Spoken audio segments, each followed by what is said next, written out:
Mis queridísimas amistades de Una Pausa en la Jornada. Yo aquí empiñatado con mis invitados visitantes de Villavicencio, personas importantísimas de la red de jóvenes de ambiente del Ministerio de Ambiente y los promotores del MUCAF, Museo Comunitario Ambiental de Villavicencio, con la B de la Victoria, en nuestro ciclo de información acerca de los conceptos básicos en cambio climático. Pues bien, aquí les muestro este póster con estos cráteres y les voy a contar de dónde lo saqué. El día 14 de agosto del año 2018, lo tengo muy claro porque mi hijo Alexander, un prestante abogado ambientalista, experto en derecho ambiental y minero, cumple años ese día. Y salió publicado por la Academia Nacional de Ciencias de los Estados Unidos, quizás la institución científica más reconocida del mundo, en el cual ellos presentaban lo que denominaron los factores predisponentes en cambio climático. La gravedad de lo que muestra la Academia Americana de Ciencias es que si esto que están denunciando se logra demostrar, que parece que así es, la meta propuesta para el punto de no retorno en cambio climático, que sería fin del verano del año 2030, podría acelerarse. Porque algunos factores que no fueron tenidos en cuenta para la curva estadística empezaron a aparecer y a hacerse notorios. Y uno de esos es el descongelamiento del permafrost. Ellos presentan tres factores cruciales para el avance más allá de lo esperado de la temperatura en la atmósfera, empeorando el calentamiento global, que son el descongelamiento del permafrost, porque libera gas metano, que como vimos es 23 veces más potente como gas de efecto invernadero que el CO2. Tiene un equivalente de CO2 de 23.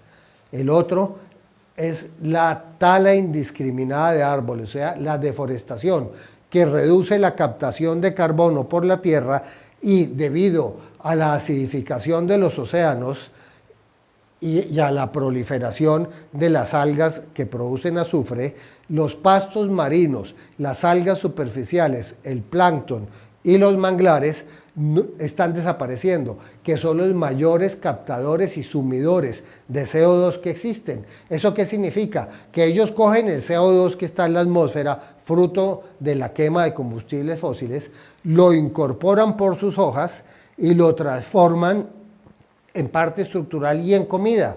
Es que mire usted cómo es de sabia la naturaleza. Las plantas cogen el CO2 y el agua. 6 moléculas de CO2, 6 moléculas de agua, gracias a la luz solar por la fotosíntesis, azúcar, comida, comidita para nosotros, para las micorrizas, para ellos mismos.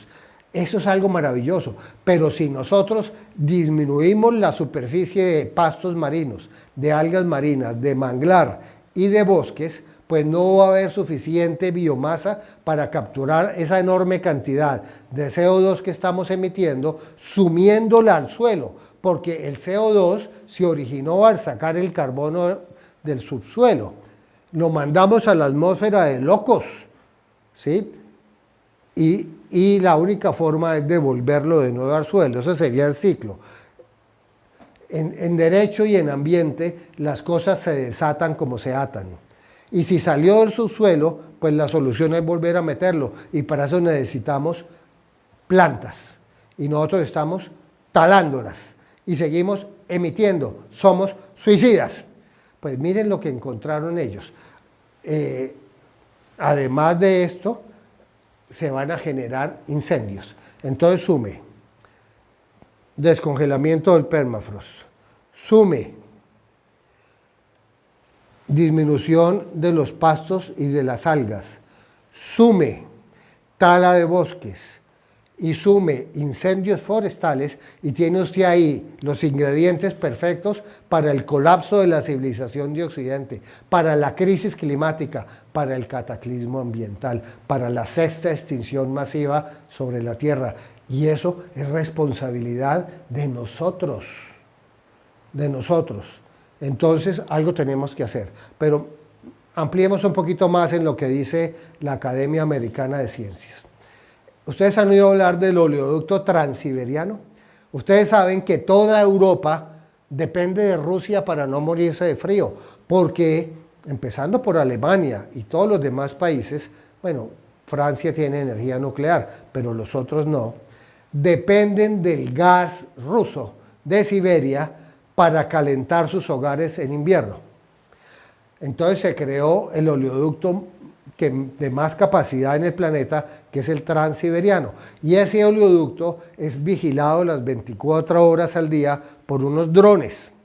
Y los geólogos empezaron a notar que en las fotografías de esos drones periódicamente aparecían unos cráteres en el piso, algunos de tamaños de estadio, y supe que hay uno más abajo de Siberia, casi en la frontera con Mongolia, que es del tamaño de 1.2 kilómetros por 200 metros de ancho.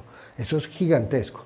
Entonces se preguntaron, bueno, ¿es que acaso la Tierra tiene acné y se está espichando que le salen huecos en la cara?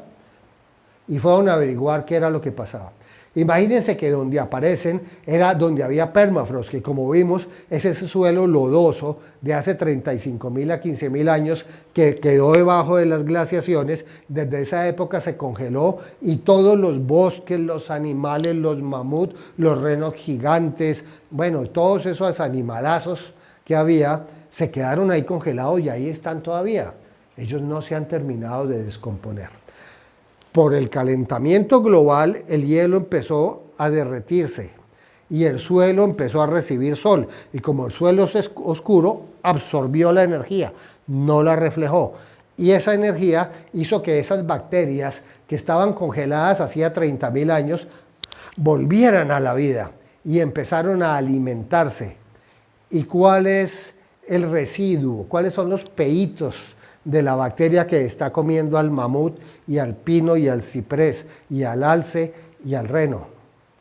Pues es metano. Pues resulta que en estas zonas se formaron enormes burbujas de metano y en un momento dado se hizo una fisurita en la superficie, el metano como un gas se salió, el piso no tuvo soporte, ¡pum!, se hundió y todo este metano se liberó. Se calcula que hay trillones de toneladas métricas de gas metano en el permafrost. Y si se liberan, adiós la vida sobre la Tierra, tendremos una atmósfera idéntica a la de Venus.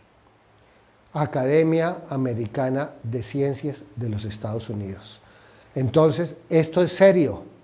Y si esto sigue pasando y este acné sigue brotando en el Ártico, el punto de no retorno en cambio climático, cuando ya no podremos solucionar los efectos de tantos errores cometidos, ya no será al terminar el verano boreal del año 2030, cuando no quede nada de hielo en el Ártico, sino antes. O sea, estamos llegando al abismo, al punto de no retorno, y hasta el momento no hemos cumplido para nada ningún país con lo que nos comprometimos a cumplir para evitar llegar a eso, que era la descarbonización de la economía y de la generación de energía, desarrollando rápidamente la transición y la eficiencia energética a energías limpias y autosostenibles. Es ese el punto. Necesitamos reducir nuestra huella personal e institucional de carbono, nuestra huella hídrica, nuestra huella demográfica, reducir la demografía para poder alcanzar el ideal del desarrollo sostenible y de la economía circular. Eso es lo que les quería decir, mijos. Los felicito por su idea de sacar adelante el Museo Comunitario Ambiental de Villavicencio. En lo que yo les pueda servir, ad honorem. Cuenten conmigo, cuenten con mi equipo, cuenten con Johan, que nunca sale porque no le gusta, pero está allá detrás del teléfono celular cámara.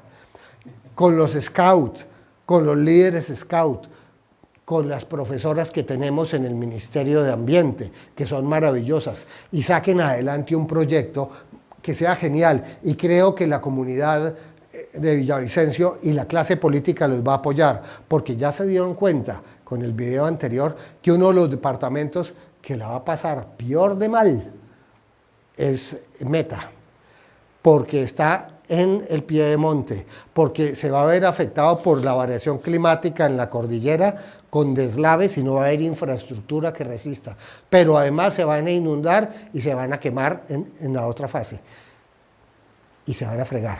Entonces tienen que tomar la vocería, la personería de la educación ambiental, pero sobre todo la estrategia de educación ambiental en cambio climático, que fue desarrollada por el Ministerio de Ambiente y Desarrollo y por el IDEAN, y que ustedes pueden bajar de internet. Y si no, búsquenla en nuestra página o vean estos videos. Yo lo que hago es desarrollar esos saberes. Muchas gracias por todo. Les agradezco su presencia aquí en el MUCAF. Me han hecho muy feliz. Vuelvan esto viral.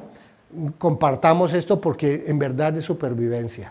Claro que sí. Pues muchas gracias y a ustedes les deseo un resto de día descarbonizado.